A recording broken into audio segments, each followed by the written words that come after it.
Greetings and welcome to a Prayerful Pause. I'm Nancy Woodworth-Hill and amongst other things, a spiritual director. Today we will look at the welcome prayer, also called the welcoming prayer, which is a method, as indicated by its title, that assists us to focus on welcoming our thoughts, feelings, fears, desires, emotions, uncertainties perhaps, which emerge from the events and circumstances of our daily lives. The welcoming prayer considers what arises in us not as elements to be repressed, but rather brought into the divine light by naming, welcoming, and then releasing them to God. It fosters a practice of surrender in daily life. It's important to note that what's being surrendered are the thoughts, feelings, fears, desires, emotions, not the situation which gives rise to them. The goal then is to surrender, or welcome, and let's just choose anger. So we welcome the anger so that we ourselves do not become anger. I'll come back to this as we turn the practice into steps. So this prayer was developed by Mary Mrzowski. It's based on the 18th century French spiritual classic Abandonment to Divine Providence by Jean-Pierre Caussade, as well as the teachings of Father Thomas Keating.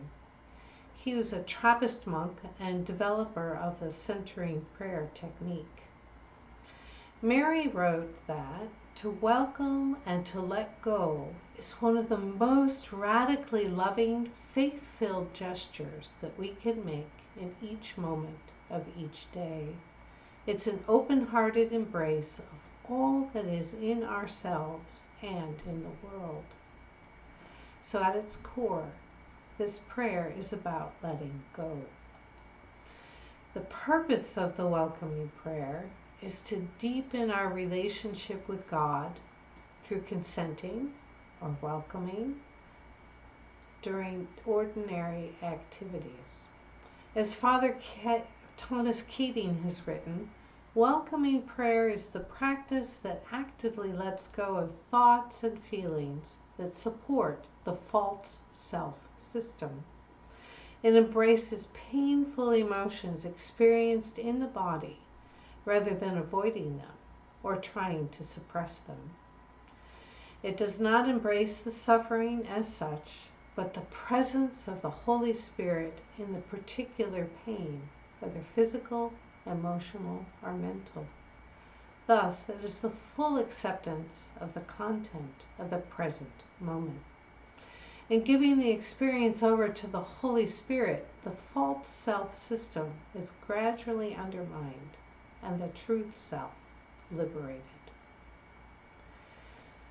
Another writer on this prayer, Cynthia Bourgeot, states, this practice operates on the principle of making a separation between the I, totally lost in its reactions, desires, and aversions, and the deeper I. But it does this in a very unique and interesting way. She continues, rather than simply letting go of the thoughts, is done in many schools of inner work and actually rides the gathering storm of their emotional and physical energy that has already started to build. It redirects the pathway of this energy through the body so that it's liberated from the false self system and recaptured as vital energy for inner transformation.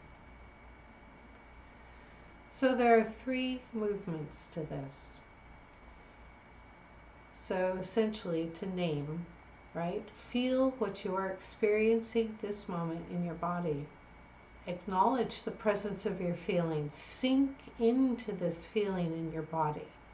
No stories, no commentaries. The goal is to stay present to the physical sensation. So that assures there's no mental dissociation of one piece of the mind commenting on another. The goal is to work with the feeling, not the situation which brings about the feeling. So decisions on a situation can come at a different time. Then once you've named it and sunk into that feeling, the second step is to welcome.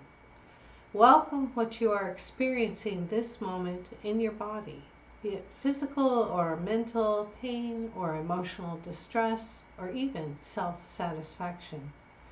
It's the sensation you are accepting, the emotional signature, rather than the external situation. So the goal is not to let that feeling or thought or fear, that desire, that emotion chase you out of presence, and to restore the inner peace, after which then we can choose how to deal with the outer situation, be it by acceptance or resistance. Perhaps for some, I've heard imaging God at the head of the table as you welcome each feeling guest in turn. I find that I work best with one at a time. So these two steps, to name and then to welcome, are the core of the practice. The third and final step is actually something you should not get to too quickly, because the real work is in the first two steps. The third one is to let it go. Let it dissolve. There is not a final renunciation of fear or anger or pride, for instance. It's just a way to wave farewell to an emotion or thought or fear by saying, I let go of my anger, or I give my anger to God, or simply assume a posture of surrender, however that feels best for you, or breathe a deep breath of release.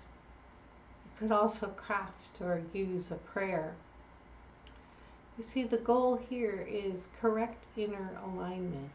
So here's the prayer that Mary Mrzowski wrote. I let go of my desire for security and survival. I let go of my desire for esteem and affection. I let go of my desire for power and control. I let go of my desire to change the situation. Then give thanks, take a breath, and go on with your day. Go in peace.